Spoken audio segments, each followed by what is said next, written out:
My name is Connie Bolin, EA Warbirds of America president. My other hat is that I'm the founder of Warbirds in Review and the coordinator, but there are a lot of people who make this happen. One big one is the Scott's Miracle Grow Company. They support us financially, and then we work off of donations to produce all of this that you see here today. Then the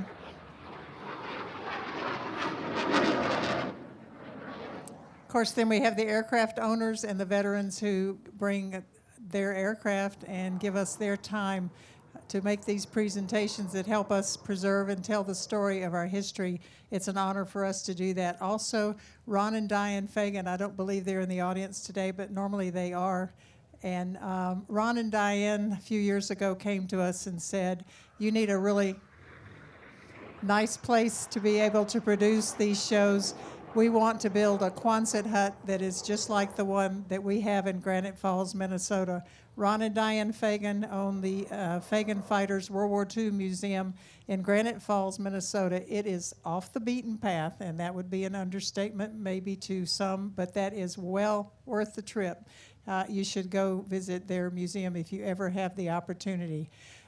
Sleeping Dog Productions is what really makes this the world-class production that it is. They have recently partnered with Flying Magazine, and we are very happy to have that wider distribution that does everything for Warbirds, again, to tell the story and honor our veterans. Is Steve Pope, the editor of Flying Magazine, in the audience today? If you are, I'd like to have you be recognized. We thank you for that partnership that we all look forward to moving forward and having that tell the story to a wider audience.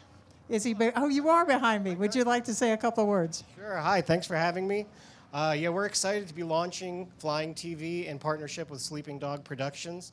What really has us excited is the vast library of content that Sleeping Dog already had available, so that when we launch Flying TV, it's available on any device. It's available anytime, anywhere. You can use it on your smart tablet. You can use it on your phone, and get lots of really great content, and much of it having to do with Warbirds, obviously. And now we're really excited to be able to bring new content to Flying TV, and that's just as exciting, if not more exciting. And so we have big plans in the future for the future of Flying TV and what we plan to introduce. And again, a lot of it having to do with Warbirds, a lot of it having to do with just general aviation and general experimentals. And so it's a really exciting time. We're really happy to be partnering with Sleeping Dog Productions. And I definitely encourage you to go to flyingtv.com and check it out. Thank you very much. Thank you for being here. Thank you. And you can look for all of this live streaming. If you have friends that are not here, tell them that they need to log on to flyingtv.com. It is free live streaming for this event, and we have some coupons for discounts, heavily discounted subscriptions. So the other part of this production team and what we have here is our friend David Hartman, who has been our moderator for a few years and helps, or he does write the intro videos, and then Scott Guyett is the very talented editor who puts that all together. David will introduce our veterans here in just a few minutes, but for now, I'd like to ask you to take a look at the Jumbotron and watch the intro for our Vietnam presentation.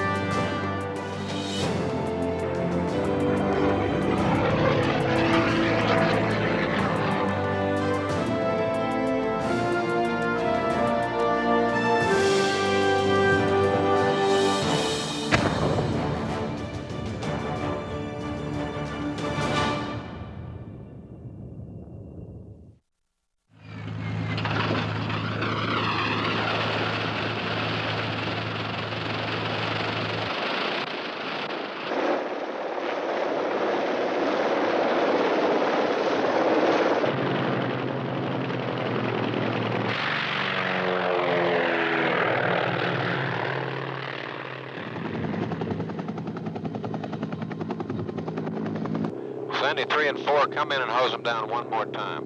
Take me just north of the downed pilot. Roger, Sandy 1. We've got the down pilot side. We're coming in from your 6 o'clock at this time. And we've got quite a bit of ground fire out here, so until we exactly pinpoint it, we're going to have to... Okay, Don, I think we can go for it. This is just small arms. We can move him in along the ridge line. Okay, babes, let me know I'm coming in. Hello, gunfighter 82 Alpha, 82 Alpha, Sandy 1. 7-4, believe it's in. Okay, Bravo, Bravo, pop your smoke, pop your smoke. Okay, Charlie, 10 degrees more right, 10 degrees more right, smoke straight ahead, smoke straight ahead. Charlie 5-6, Sandy 1, go. Right, Sandy, they want you to pull back to the west. They got some bigs coming in the area. Roger, copy that. Get out on the deck. I advise all choppers, get on the deck. Watch those bigs. Watch for shoots. There's the big. There's no shoot. He's done. Get down. Big, big. Charlie Green 7, watch big. Hit. 5, get down, choppers. Big, big. That was a big with a rocket. 7-2 is here. It passed B, got 7-0. Wiped him out. Well, I'm sitting like a duck out here. The rocket went past to my right and hit 7-0. He is a ball of flame. They're going to possibly get any survivors out of that one. Charlie 30, I'm over position now. Over position now, breaking right. Okay, Charlie, 10 degrees more right, 10 degrees more right. Smoke straight ahead, smoke straight ahead. Hello, Charlie 30, this is Sandy 1 on Victor. Let's get off the universe. Okay, we got him up, coming up. I got him up, Lee, coming up. Let's get the out of here.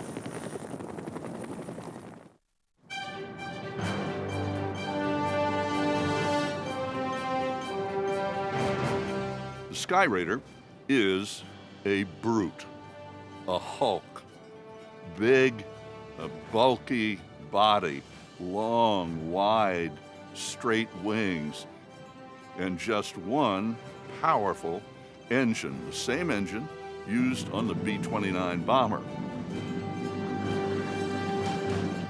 That big engine allowed the plane to carry freakish weapons loads, more than the World War II B-17 bomber and 4 times the ordnance on the P-51 Mustang.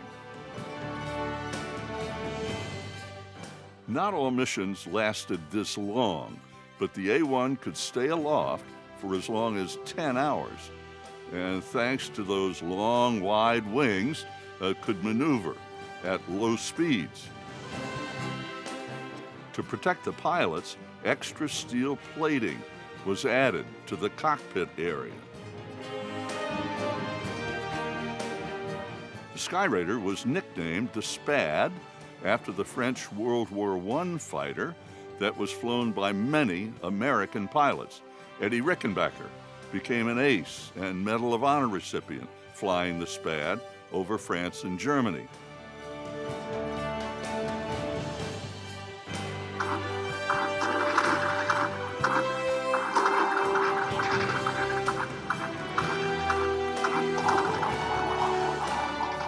The Skyraider first established itself in combat in 1950 in the Korean War, attacking rail yards, factories, and protecting troops on the ground. Even with great pilots flying a great airplane, there are always losses, men and planes. In Korea, 128 A-1s and many crews were lost.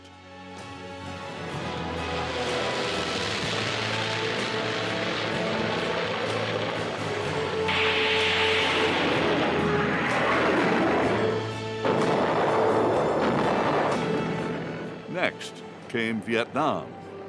The Navy Spads flew in the very first attack on North Vietnam, August 5th, 1964, from aircraft carriers in the Tonkin Gulf. The targets were fuel depots at Vinh.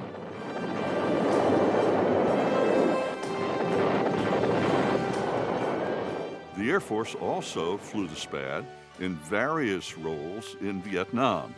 They hunted truck convoys on the Ho Chi Minh Trail. They flew close air support and dramatic life-saving Sandy missions, they were called, flying cover for rescues of threatened and injured troops on the ground. Again, there were losses in Vietnam. 266 A-1 SPADs and 144 pilots were lost.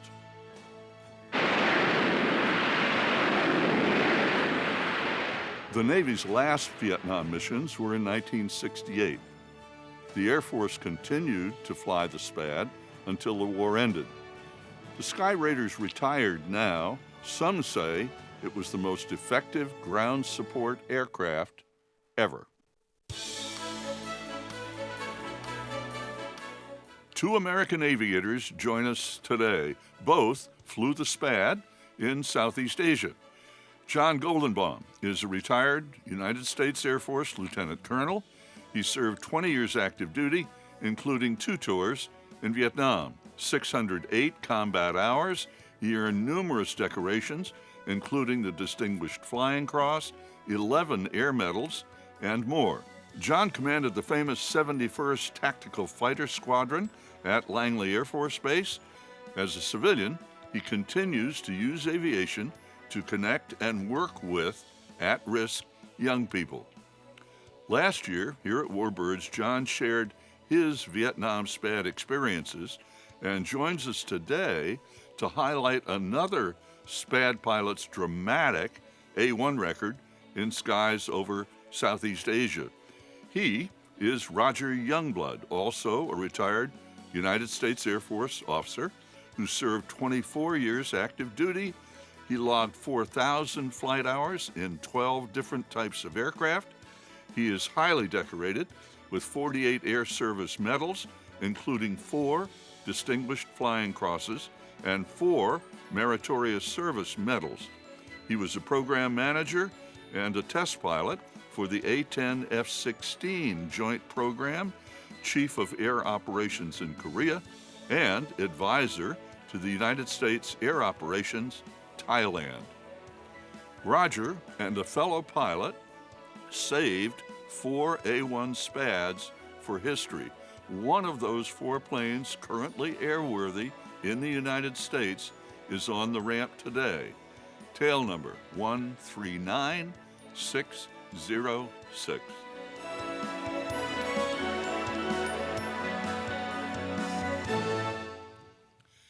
Afternoon, ladies and gentlemen. I'm David Hartman, and please, oh my gosh, thank you.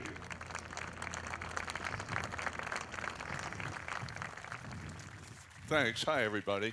Please welcome our guests, Roger Youngblood, Ken Holston, I'll introduce you to in just a moment, and Jay Goldenbaum. Jay, where are you? There's Jay down here that you just saw in the video. Gents, enjoy. So, hi, everybody.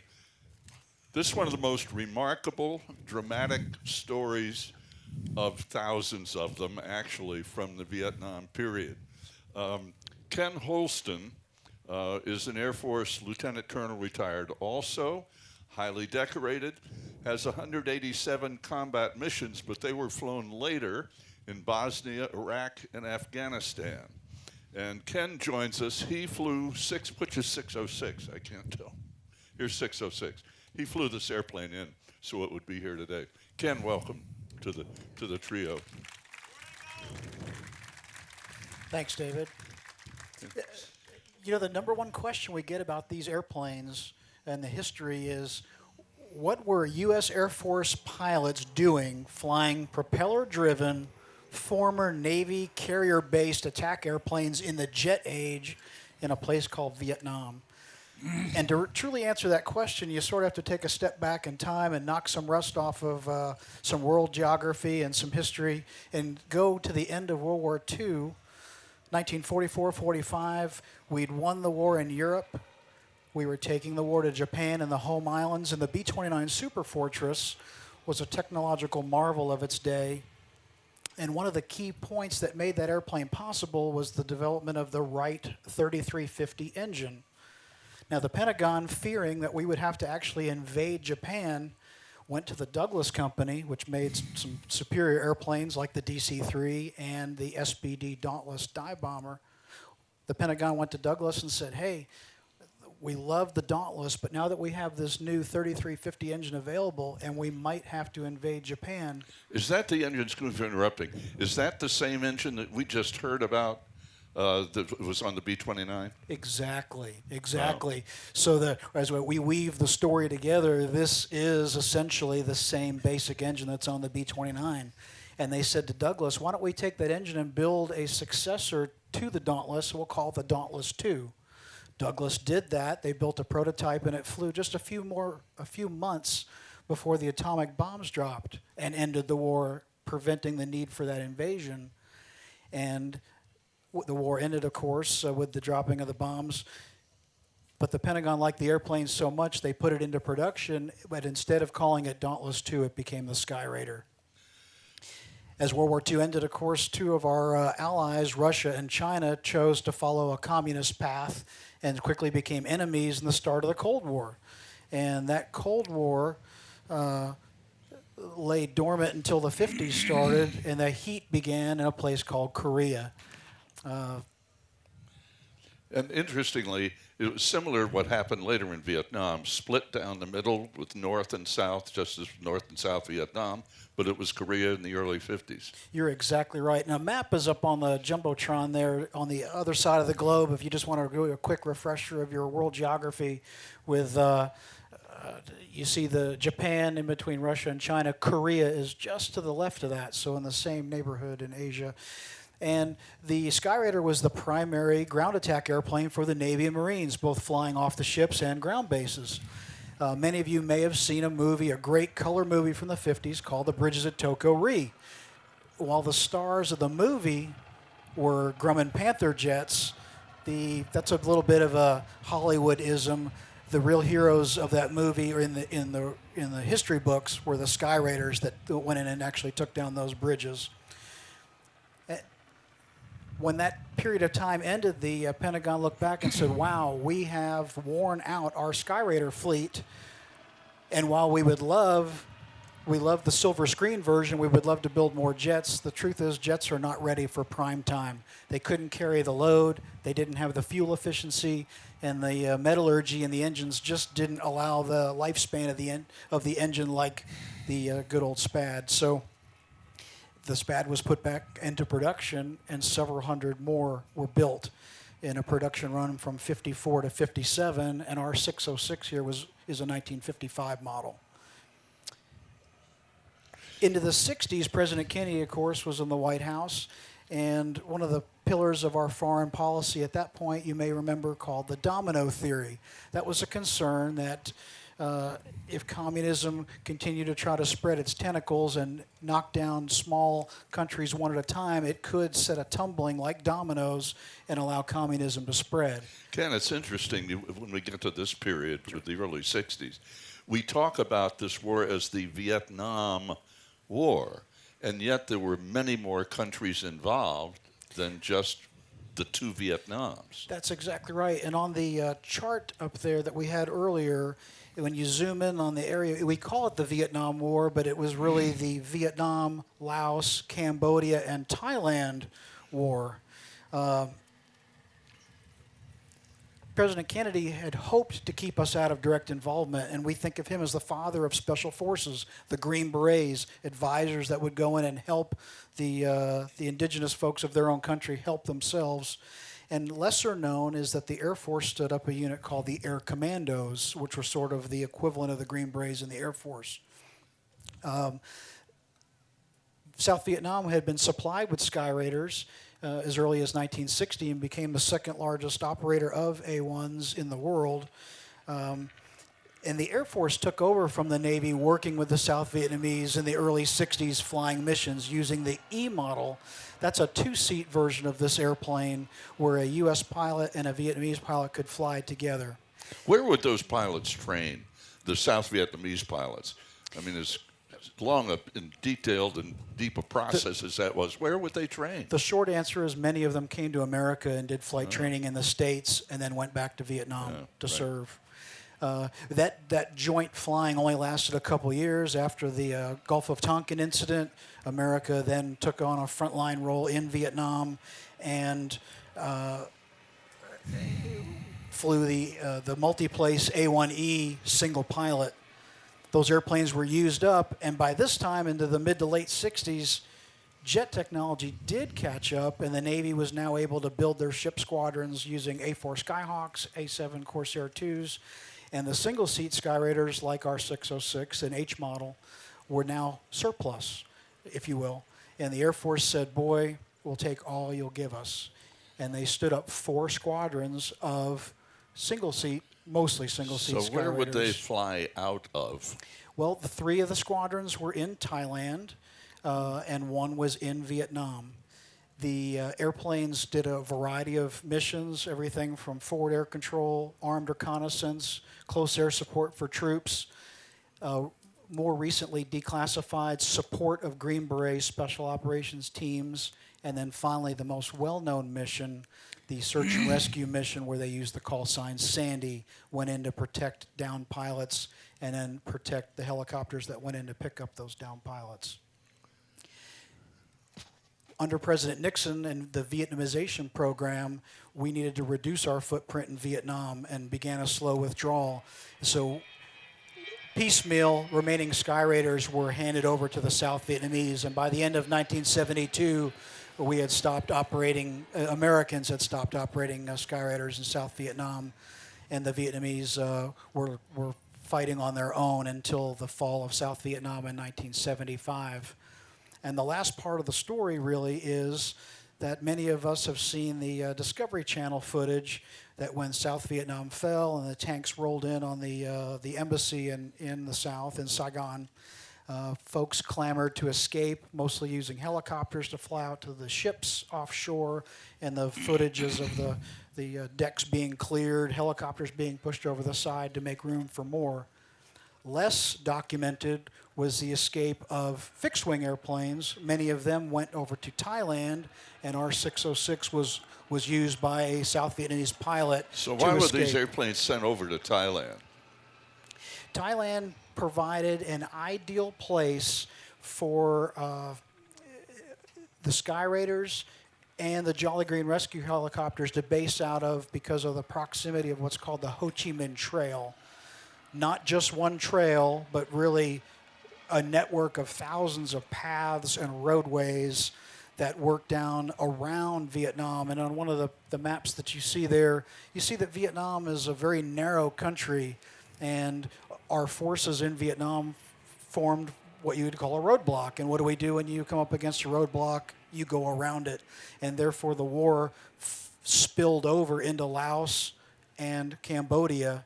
And that proximity of our bases in Thailand allowed us to operate and fight what they called the secret war, stopping the flow of men and material from North Vietnam through those neighboring countries into South Vietnam.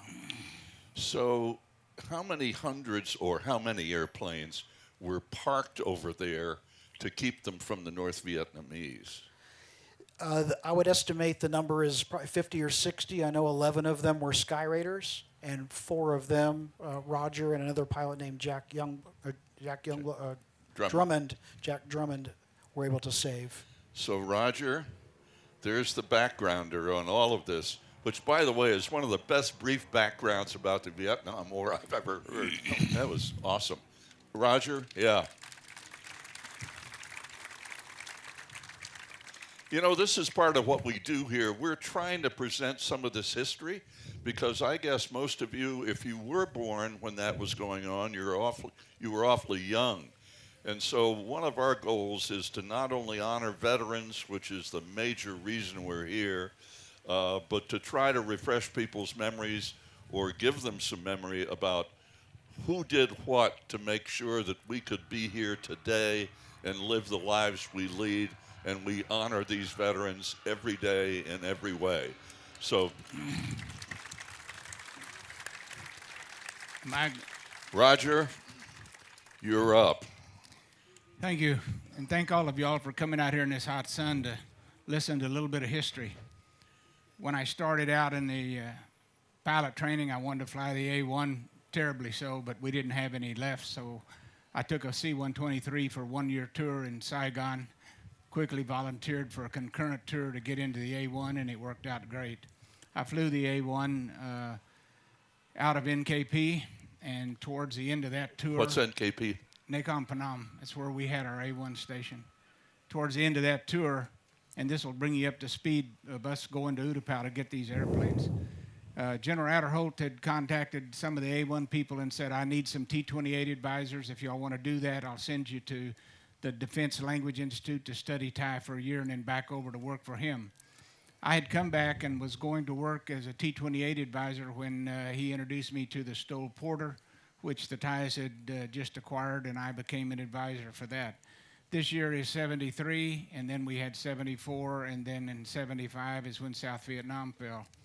During the 73, 74 time frame, General Adderholt was working behind the curtain, so to speak, with the ambassador in Cambodia and the one in Vietnam. We had given them, the South Vietnamese, most of our airplanes in the Vietnamization, and they had become the fourth largest air force, so over 2,000 airplanes in the world.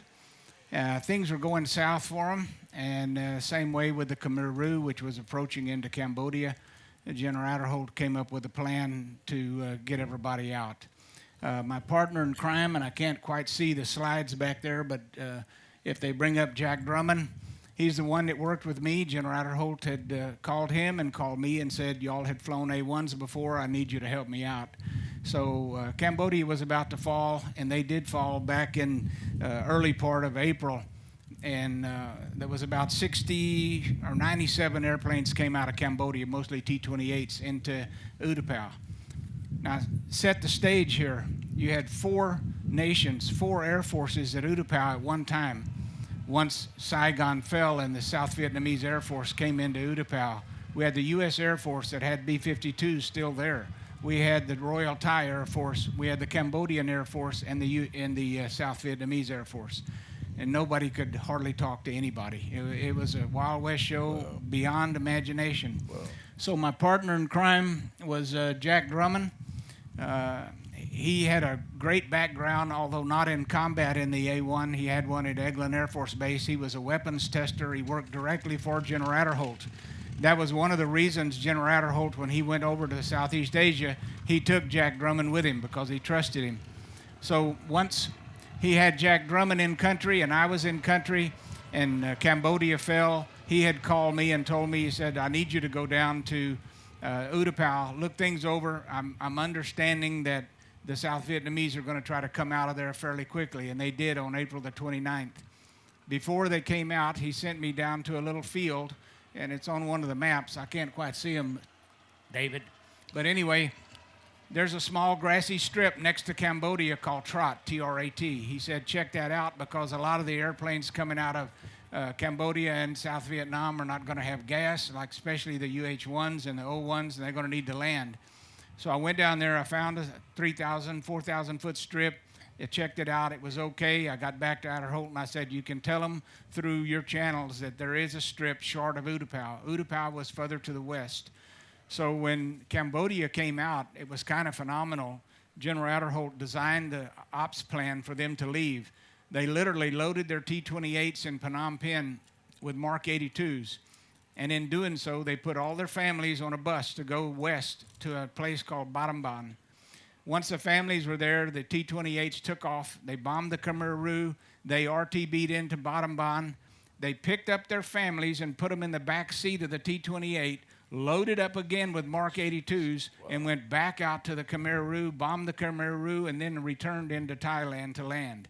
That's the way it all happened, and that was because Adderholt lined it out for them exactly what to do. So he not only saved their families, but he did 2 strikes prior to them evacuating out to Utapao. And the families were in the back seat of T-28s on bombing missions? As many as a wife and 2 or 3 kids in the back seat of a T-28. The whole story of this evacuation, whether it's Cambodia or Vietnam, is unbelievable. We had A-37s landing with a pilot and 4 people in the right seat. We had C-47s designed for 30 or 40 people landing with 150 Vietnamese people in there. It was a Wild West show, believe me. So I had trots set up for them, and we were evacuating people out. And as we were getting them off the helicopters that would land, I was trying to check things out and see who was coming in and all, because we didn't know who was on the helicopters. And what was meaningful to me was there was an elderly lady got off of the helicopter. She was in her ao dai, Vietnamese ao dai. She was about, according to my interpreter, Vietnamese pilot, he went and talked to her. She was over 90 years old. And she was carrying a plastic bag in her hands wrapped up like this, and she had tied a knot in it. And most of you, or any of you that's been in Asia, know that the Asian people carry a lot of things, food and everything, in these plastic bags. Well, she had a clear plastic bag that was filled with water. I said, well, what's in there? He came back and he said she got out of Vietnam with her goldfish. So that was important. The other end of the spectrum was that a 17-year-old girl got off a helicopter with a 4-day-old baby. Wow. So there we were. Anyway, Jack Drummond and I knew that the South Vietnamese was coming out, and we were down there looking around, and then on the 29th of April, Saigon fell. And I don't know where the slide program is up there, but anyway, I'll just tell you how it was. When the North Vietnamese and the Viet Cong overran Saigon, it was unbelievable. The South Vietnamese military was running, or Air Force was running to see if anything had any gas and just take off and go west. And so a lot of them landed on the roads. A lot of them, helicopters landed in rice paddies in Thailand. Some of them made it all the way to Utapao. There was approximately 165 Vietnamese aircraft there. And those were F-5s, some of them nearly brand new, A-37s, Wow. C-47s, AC-119s, O-1s, Hueys, etc. Well, Adderholt's plan was, he said, we're not leaving those airplanes there. And he was the art of the deal before the art of the deal. I'm just going to tell you. He was a real trooper, and if you have the chance to read his book, it'll be time well spent. So he sent Adderholt and I down to Utapao a little bit before the planes come out, and we were there when they were coming in. The B-52s had a 12,000-foot runway, and these planes coming in from Vietnam, they couldn't speak English. They didn't know anything other than they were needing a place to land. And we literally saw airplanes landing at both ends of the runway at the same time. C-47s coming in with an engine on fire.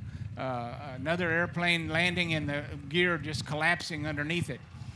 Well, the SAC commander there, Colonel Austin, had a number of people there working for him, and he had them out there with trucks and tractors and all clearing the runway. So if you can imagine this place here, and all these planes here, instead of being in a row and in order, were parked all different kind of ways, some no gear, some props bent, some wings bent up. That's the way it was, and it was just unbelievable.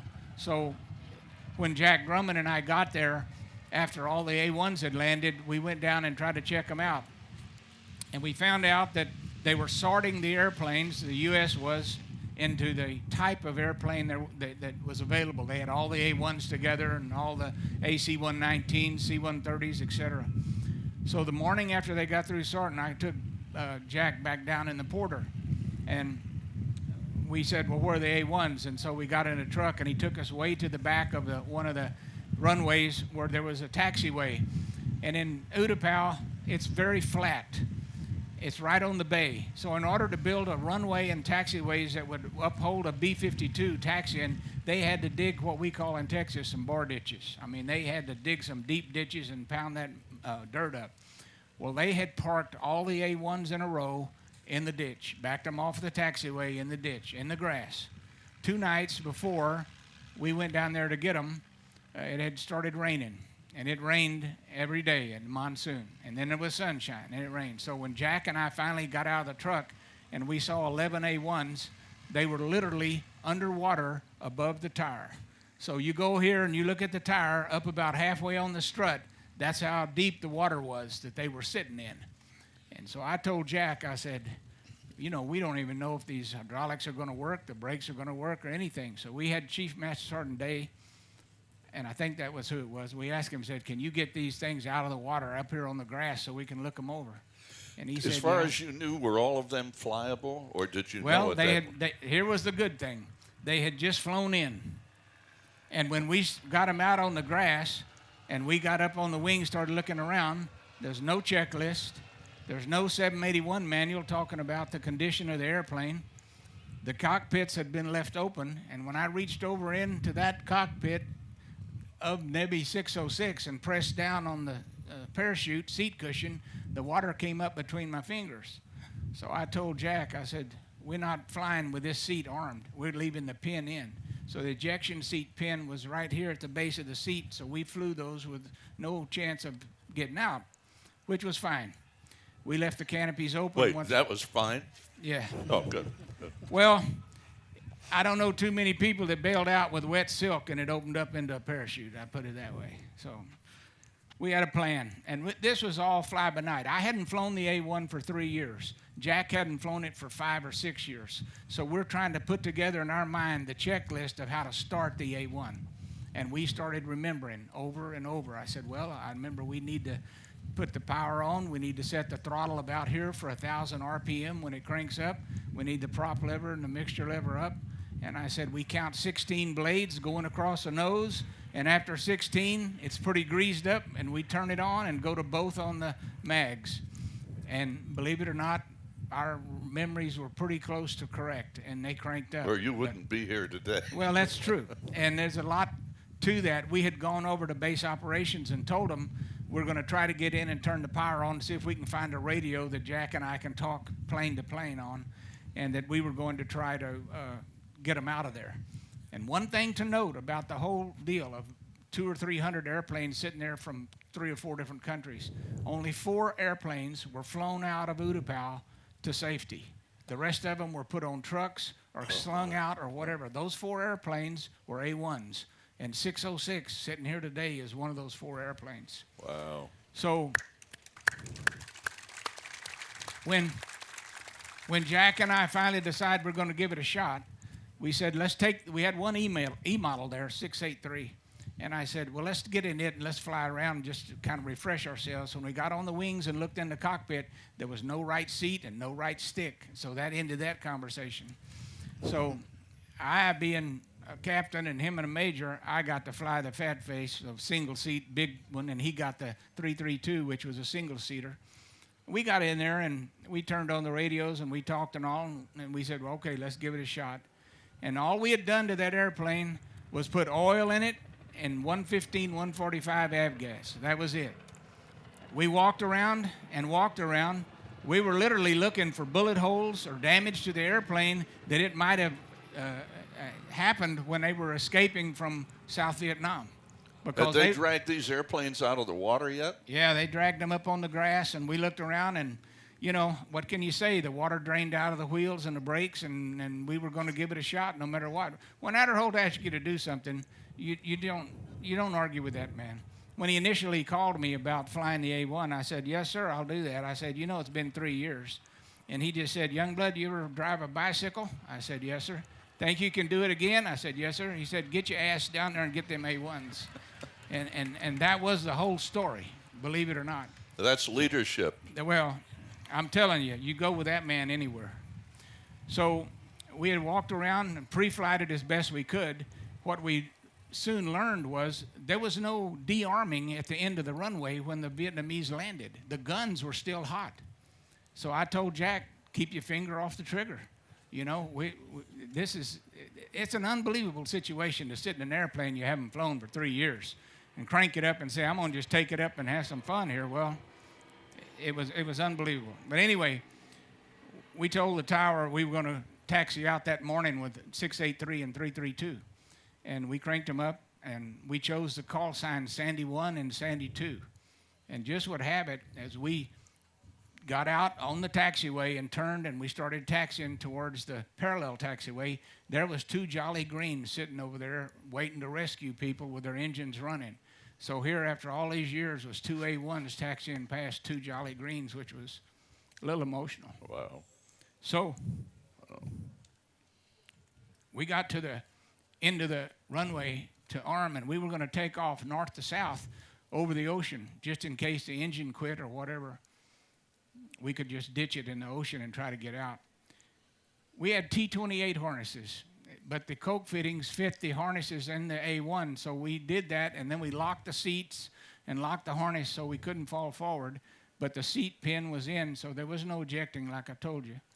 So we got onto the runway, and I told Jack, I said, Jack, if you have to abort, just let it drive off of the end of the runway. If you get on the brakes and one of them hangs up, you're going to cartwheel, and we don't know what will happen. So we agreed to that. And we didn't maximize the power on takeoff. They were clean birds. And so we got up at an adequate Did you take off individually or together? Yeah, Jack took off first. And so I was behind him, and I was looking at his airplane and kind of talking to him.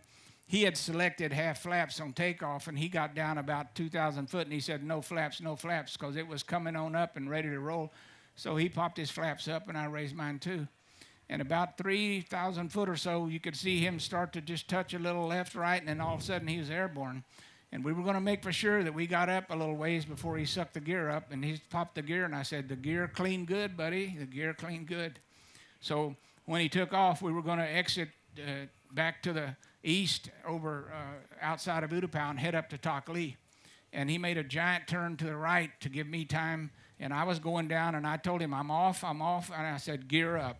And so then he started his turn back to the left, and I joined up on his echelon to the left, and we turned out, and we flew at 1,000 feet. Some of the pictures are on these slides. I don't know where that show is. But I was up on his wing about 500 foot above him taking pictures of him flying that Vietnamese A1332 up to Takli. Now, Adderholt had told us to take the airplanes to Takli. And the reason being was there was a huge hangar that he had built himself or had built up there. And this is nothing confidential. I mean, it was to hide U-2s in there. If the U-2s had an engine problem and had to emergency land, they could land at Takli and they could put them in a hangar. So he said, I want you to put those A1s in that hangar.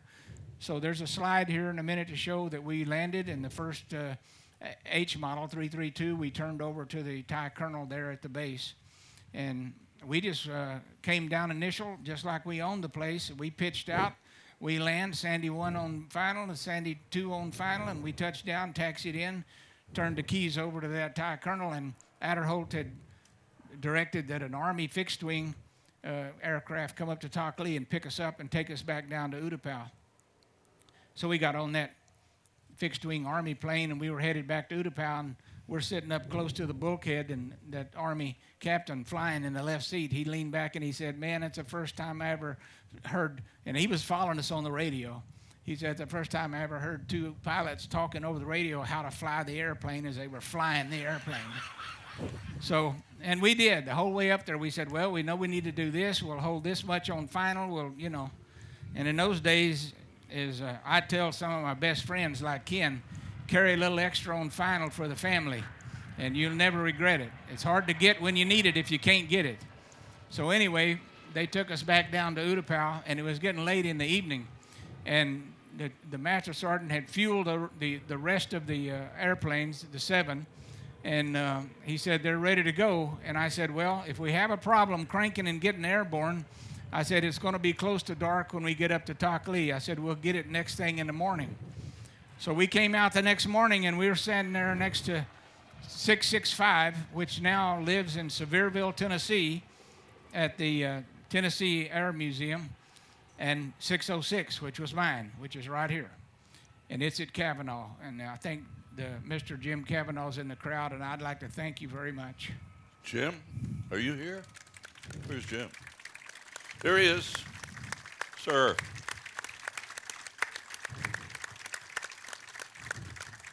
A lot of time and effort and money went into getting 606 back to where it is today, and thanks to Ken Holston and him being a captain with Delta Airlines, he finagled Delta to repaint 606 back to its original spec. So that's good. You've got an authentic A1 Skyraider in 606. Wow. So when we got out to the last 2 aircraft, 665 and 606, there comes this blue staff car screaming down the taxiway to where we were located. The door slings open, and this lieutenant colonel gets out. And he's from SAC, and so, you know, they do everything by the book, whether it's going to the restroom or whatever, it's by the book. So he comes up to us, and he said, wait a minute.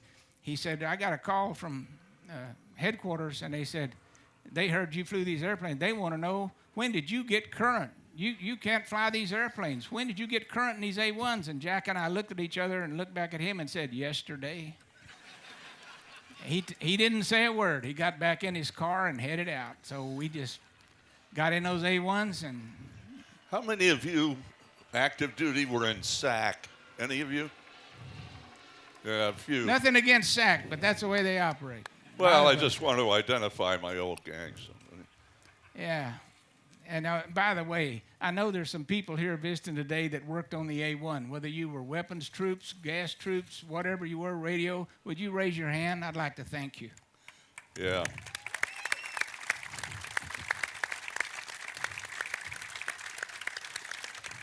Also, Roger, would you identify John Goldenbaum's over here with two of your Sandy guys? This is a little unusual. Maybe the first time since we came back from Vietnam. When you go into the A1 squadron, you fly on the wing for a couple of flights, and then you're okay to go up and be Hobo 1, they call it. You lead a flight of 2. After you fly Hobo missions for a while, they upgrade you to Sandy Wingman, whether it's Sandy 4 or Sandy 2. And after you've flown a few Sandy missions and they got a lot of faith in you, they upgrade you to Sandy 1. Sandy 1 is in charge of the whole SAR force, all the Sandys, the Jollies, the forward air controllers. He communicates with the AC-130, Kingbird. I mean, he is in charge of the SAR force. It just so happened that John Goldenbaum, John Ralston, and Cliff Groves and I were in the same flight, and we were all Sandy 1s, qualified flight leads. I'd like these guys to stand up. Yeah. Stand up.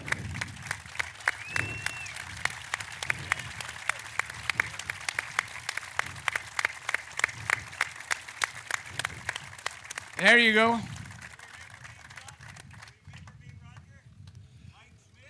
Hey, how are you? Good to see you. It was really an honor for you to fly the SPAD and go and pick people up. That was just the greatest. So when we got 685 and 606 off, and we landed at Tok Lee, we pitched out again and landed. And as I saw Goldie rolling out on the runway, I just jokingly said to him, "Are you down?" He said, "Yeah, I just landed and I'm turning base." And I said, "Well, I guess that makes me flying the last A1 in the U.S. Air Force." And I was on base turn. That was a joke. But I do enjoy it so much. And when we came out of there, the State Department had found out what we had done. And they said, "You cannot say that you stole those airplanes from the North Vietnamese. You can say that you repositioned previously U.S.-owned property." So that's the way that was. And they gave Adderholt a hard time. And while Adderholt was running the show, he stole every F-5, every A-37. He took a bread truck with his crew of people with a acetylene torch and went up and down the line. He cut the guns out of the AC-119 gunships. He cut the dash out of a lot of airplanes that he couldn't do anything with. So if the North Vietnamese were coming to claim their spoils, they were going to get junk. They didn't get jack, except a bunch of wore-out, broke airplanes. So Adderholt was just unbelievable. So in kind of winding it up, when I got through with my tour in '75, he called me in his office and he said, "What do you want to do?" And I said, "I don't know anything but close air support." And he said, "Well, how about an A7?" And they were kind of coming online. And I said, "Sir, that'd be great." So he got me an A7 to Davis-Monthan. After the A7, I moved to Myrtle Beach in the A7. Then I transitioned to the A10. So I've just been attack below 5,000 foot all my life. And I just enjoyed that. Was in 24 years, and I don't regret a second of it, especially flying 606. When I got back in '75, for some reason, I was at Eglin Air Force Base doing something. And I'd heard that all the refugees, a lot of them, had been relocated to Eglin. They were out on the grass in these 50-man Army tents. And I went over there, and I'm not sure why.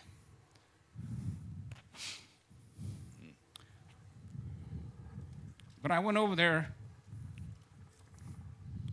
to see those guys that had come back. So I asked, do you have these Vietnamese refugees segregated by aircraft? And they said yes. And So I said, well, where are the A1 pilots? And they gave me a tent number, and there was a lot of tents. So I went down there to that tent. I walked in, and here's about 30 or 40 cots in that tent. It's hot.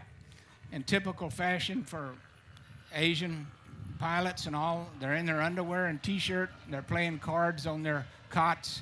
That's all they had. So I sat in there and talked to them a little bit. I said, you know, I flew the A1 in Saigon for a while, or not in Saigon, but I saw your A1 in Saigon. Then I got to fly the A1, and then I was involved in you getting out of Vietnam. And so the next day, I went back and I said, what do I need to do to take one of these guys with me? And that lady sitting there, she turned this piece of paper around and said, sign here. That was about what it took. So I signed off on possibly doing that. So I went to the tent, and I found this one that I liked, this guy I was talking to. I said, you know, you don't know me. I don't know you. But we both flew the A1. If you want to get out of here, I'll take you with me to live with me.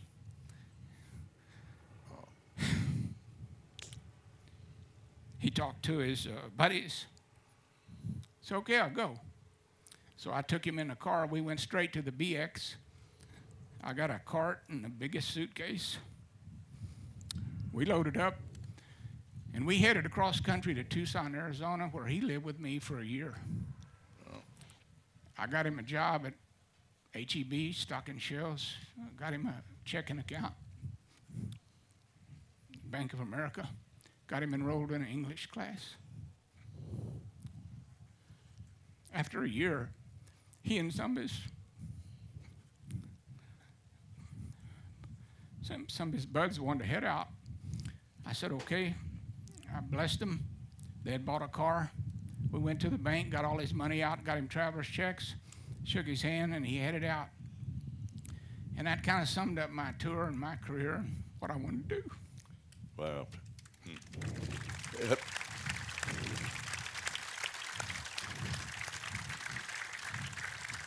Were you able to keep track of him? Could you keep track of him at all, or he I of tried you?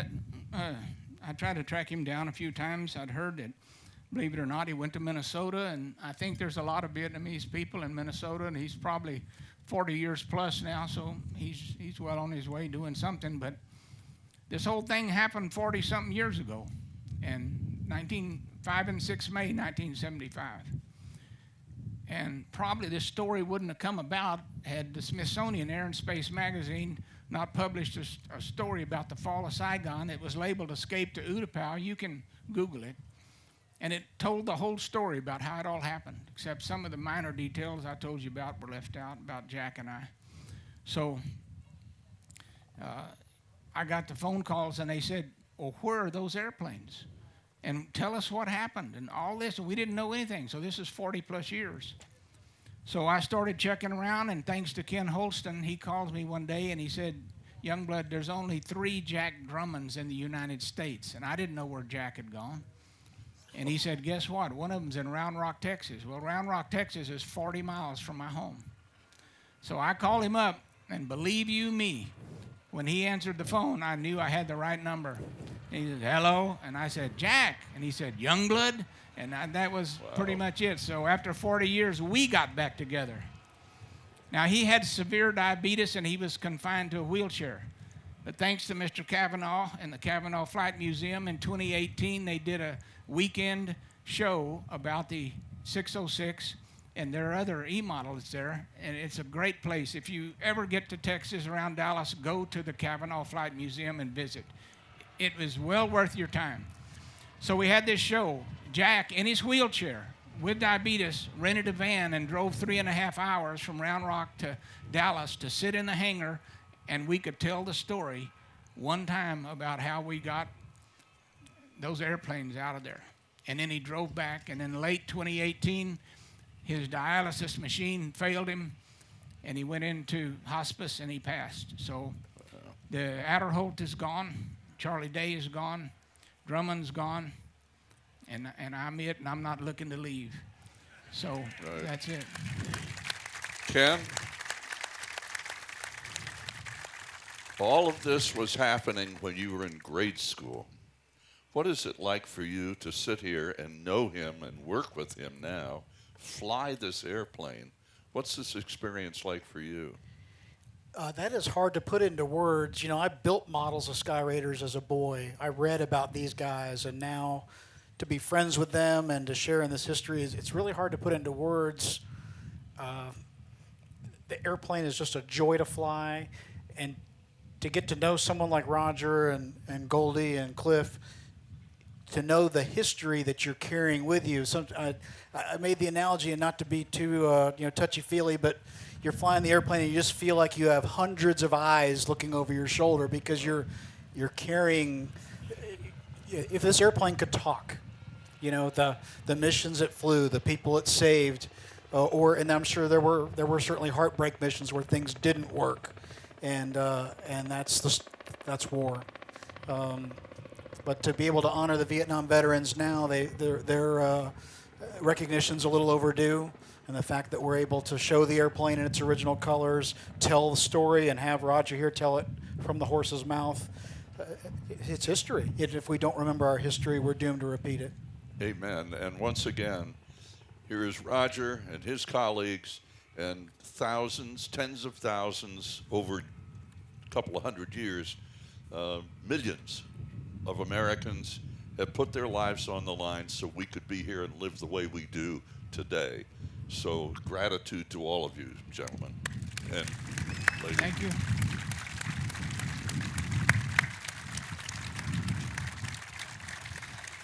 So Sam Bass, who's a 50-year safe flyer with his tens of thousands of hours, and by the way, Ken has almost 20,000 hours too, right. As a pilot. Sam's going to come out and talk with these guys about the airplane.